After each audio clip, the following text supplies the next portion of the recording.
अस्सलाम वालेकुम, मैं हूं उस्मान चौधरी। हमारे साथ मौजूद हैं इमरान रियाज़ ख़ान। इस वक्त एक ही टॉपिक ज़ेर बहस है कि इमरान ख़ान की रिहाई होने जा रही है, मुज़ाकरात हो रहे हैं।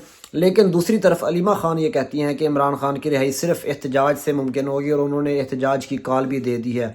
आज उनकी वीडियो भी वायरल हो रही है जिसमें वो कह रही हैं कि मेरे साथ निकलोगे, और कारकुनान को बहुत ज़्यादा जोश भी दिला रही हैं। इस हवाले से सर थोड़ा सा ये बताइएगा कि कहा यह जाता है कि जो पीटीआई की क़यादत है ये नाअहल है, ये जो मौजूदा क़यादत है ये नहीं चाहती कि इमरान खान साहब बाहर आए।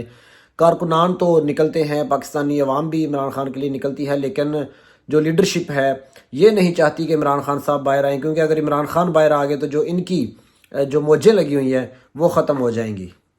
लेकिन तहरीके इंसाफ में ना खुद एहतसाबी बहुत कमाल है, ये किसी और जमात में नहीं है। आप किसी गलत बंदे को टिकट मिल रहा होता है ना तो पूरी तहरीके इंसाफ अड्डियों पे खड़ी हो जाती है। किसी गलत बंदे को वजीर बना रहे होते हैं, सारे इकट्ठे हो जाते हैं। गलत फैसला हो रहा होता है, सारे रल जाते हैं।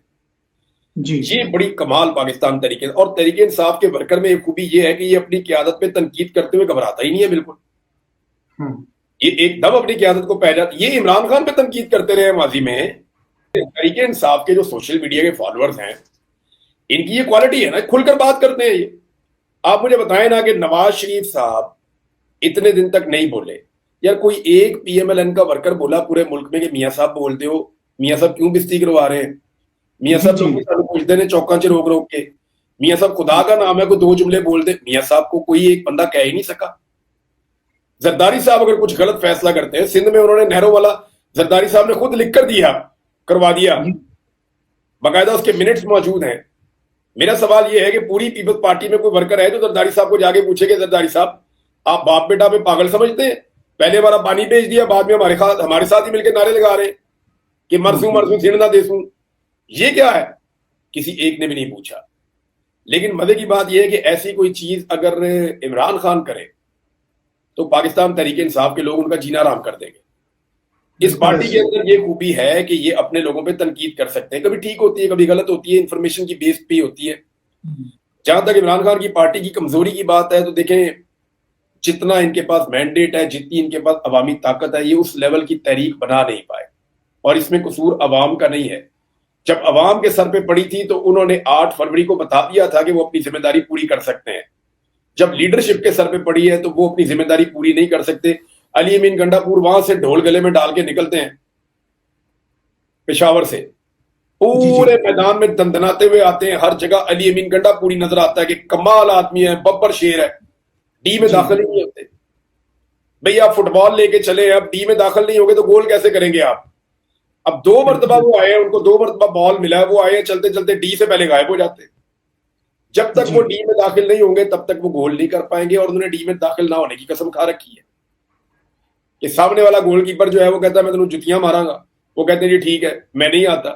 अब मामला ये है कि गंडापुर साहब ने अगर गिरफ्तारी दी होती ना उस दिन होती, या जिस वक्त उनके कारकुनों पे गोली चल रही थी गंडापुर साहब उसी चौक में खड़े हो जाते ना और वो ये कहते मारो गोली, मैं अपने कारकुनों को छोड़कर नहीं जाऊंगा, तो आज सूरत-ए-हाल मुख्तलिफ होती। गंडापुर को वहां से मैक्सिमम क्या किया जा सकता था? गिरफ्तार किया जा सकता था। सो व्हाट, कितने लोग, और अभी सनम जावेद गिरफ्तार नहीं हुई तो क्या गिरफ्तार हो गया तो क्या हो गया? उसके चेहरे पे आपको घबराहट नजर आती है, खौफ नजर आता है? 6 साढ़े 6 फुट के इनके कद हैं, इतने ये बहादुर हैं। मैं देखो इस पॉलिटिकल पार्टी से मेरा कोई ताल्लुक नहीं है और मैं अपने चक्कर में कि यार मैं मरे हुए को नहीं मारना चाहता, भाई मैं अपना काम कर रहा हूं। मुझे इन्होंने तब दफा गिरफ्तार करवा दिया। कभी आपने देखा हो कि मैं कोई टेंशन ले रहा हूं या मैं एंजॉय करते करते मैंने गिरफ्तारियां गुजारनी, इन्होंने मारा कुट्टा भी है मुझे। तो ये इतने इनके 6 साढ़े 6 फुट इनके कद हैं, इन्हें शर्म भी नहीं आती यार ये, और बातें इनकी इतनी बड़ी बड़ी हैं। मैंने तो कभी कोई दावा भी नहीं किया कि मैं बहुत बहादुर आदमी हूं, मैं भाई बहुत कमजोर आदमी हूं, लेकिन मैंने ये बर्दाश्त कर दिया है। सनम जावेद एक खातून है, उसने बर्दाश्त कर दिया। आलिया हमजा को इन्होंने खूनो खून कर दिया उस दिन, उसने भी बर्दाश्त कर दिया। कि क्या गंडापुर को अगर उठाकर ले जाए पुलिस तो क्या खैबर पख्तूनख्वा चल जाएगा? कभी भी नहीं चलने देगी, सवाल ही पैदा नहीं होता। इन्हें अपने ऊपर एतमाद ही नहीं था। और ये देखिए, मुझे ना एक और चीज है कि जब आप गलतियां करते हैं ना तो आपकी गलतियां रिकॉर्ड पे आ जाती है और वही रिकॉर्ड फिर आपको ब्लैकमेल करने के लिए इस्तेमाल होता है। बस मैं इससे ज्यादा नहीं कहना चाहता। अच्छा सर, ये बताइएगा कि एक तरफ तो पीटीआई का सोशल मीडिया है, दूसरी तरफ पीटीआई के सोशल मीडिया का मुकाबला करने के लिए बहुत ज़्यादा जो सोशल मीडिया प्लेटफॉर्म्स हैं उन पे करोड़ों रुपया का खर्चा किया जा रहा है, लेकिन बयानिए को तोड़ा नहीं जा सक रहा। जो पीटीआई का सोशल मीडिया है उस पर तो ज़ाहिर है पीटीआई इतने अरसे से मार खा रही है, उनके पास तो पैसे भी नहीं है कि वो सोशल मीडिया को फीड कर सकें, लेकिन दूसरी तरफ करोड़ों रुपया लगा कर भी बयानिया नहीं बनाया जा रहा। इसकी क्या वजह समझते हैं आप? शऊर की वजह है।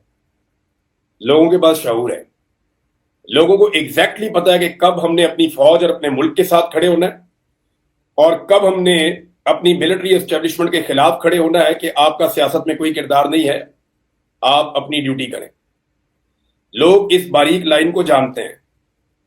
देखें, सबसे बड़ा प्रॉब्लम यह था ना कि पाकिस्तानी कहां जाएंगे जब इंडिया के साथ लड़ाई होगी। आप देखें, पाकिस्तानी पाकिस्तान के साथ खड़े हुए, इंडिया के खिलाफ खड़े हुए, और जैसे ही लड़ाई खत्म हुई है, अब कल से आप देख लीजिएगा, पाकिस्तानी कहेंगे कि इमरान खान को रिहा किया जाए, पाकिस्तानी कहेंगे कि छोटे केसेस बंद किए जाएं, फौज सियासत में मुदाखलत करना बंद कर दे। ये सारे मुतालबात आप देखेंगे शुरू हो जाएंगे। तो बयानिया नहीं बन सकता भाईजान, पैसों से बयानिया थोड़ी बनता है, पैसों से बयानिया नहीं बनता। पैसों से अगर बयानिया बनता होता, पैसों से अगर बयानिया बनता होता तो क्या जो बाइडेन के पास पैसे कम थे उनके पास? वहां पे बने ही नहीं। इसराइल आज तक बयानिया बना सके अपना, तो फिर फलस्तीनियों के पास तो पैसे नहीं है, उनका तो बयानिया है।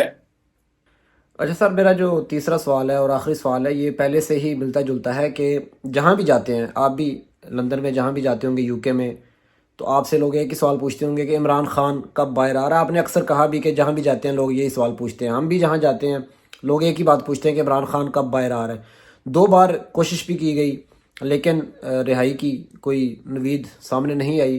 तो अब लोग मायूस भी होते जा रहे हैं, जो कारकुनान हैं, जो पाकिस्तानी अवाम है, मायूस भी होती जा रही है। तो आप क्या समझते हैं, इमरान खान कब बाहर आ रहे हैं? और अगर थोड़ा सा लंबा हो जाता है मजीद ये पीरियड, तो अवाम को मायूस होना चाहिए या उम्मीद रखनी चाहिए? एक तो बात आप अपने जहन में रखें कि मायूसी, चाहे कोई एक पॉलिटिकल पार्टी से आपका ताल्लुक है या आपका किसी एक फिरके से ताल्लुक है या किसी एक ग्रुप से ताल्लुक है, मायूसी जो है ना वो आपकी शख्सियत को डैमेज करती है। जब आप मायूस हो जाते हैं ना तो फिर आपकी एफर्ट में कमी आ जाती है। आप एक टीम को जब मायूस करते हैं ना तो उनके मैच जीतने के इम्कानात कम हो जाते हैं।